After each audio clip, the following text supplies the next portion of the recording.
Bonjour, je m'appelle Angara et je suis la responsable des familles d'accueil de l'Apat-Trégrom dont j'avais envie de vous parler un peu plus aujourd'hui.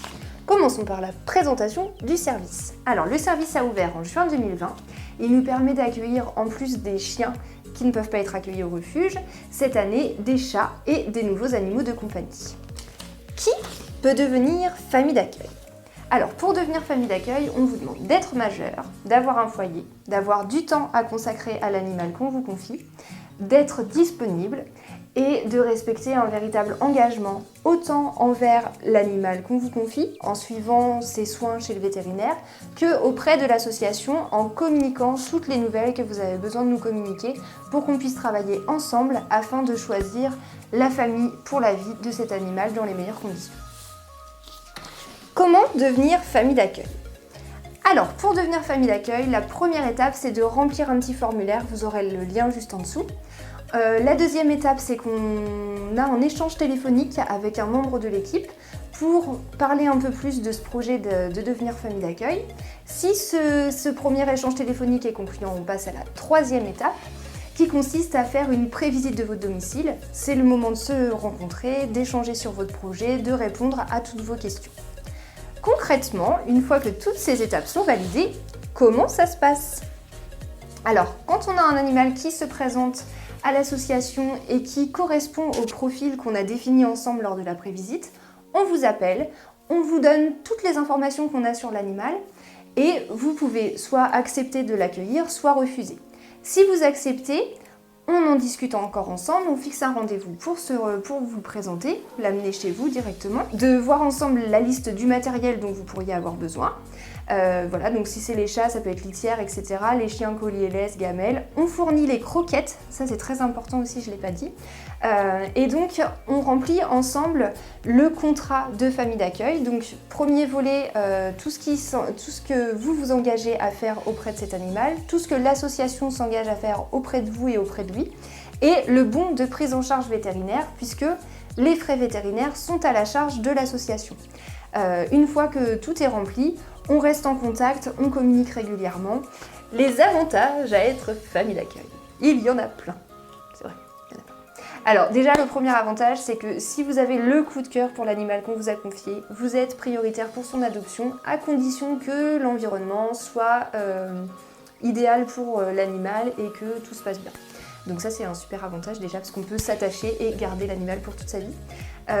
Ensuite, l'avantage aussi, c'est que c'est très gratifiant pour vous d'aider un animal qui en a besoin, ou plusieurs parce que plusieurs fois. Et puis, c'est vous engager dans la protection animale, c'est apprendre plein de choses. C'est aussi pouvoir s'engager auprès d'un animal sans que ça soit pour toute la vie, parfois, parce que des fois, on ne peut pas faire pour toute la vie. Mais sur un temps donné, voilà, vous savez que vous lui apportez énormément.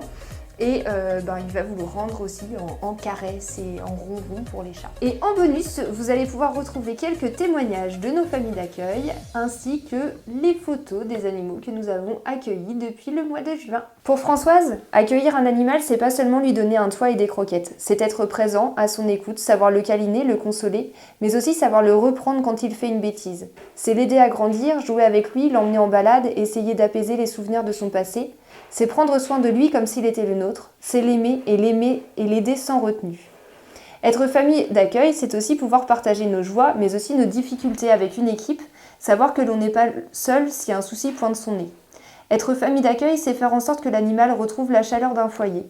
C'est faire en sorte qu'il échappe au refuge en attendant de trouver sa famille pour la vie. C'est lui donner le meilleur que l'on peut, car lui nous donne le meilleur de lui-même. C'est partager les meilleurs câlins du monde. Être famille d'accueil, c'est un réel engagement. C'est s'investir pour son bonheur en mettant de côté le nôtre, puisqu'on sait qu'un jour il devra partir vers d'autres aventures et que ce jour-là, ce sera un réel déchirement. C'est cela le plus difficile. Mais parfois aussi, on se dit qu'on ne pourra plus vivre sans lui et l'accueillir devient une histoire d'amour pour la vie. Et ça, c'est le plus beau.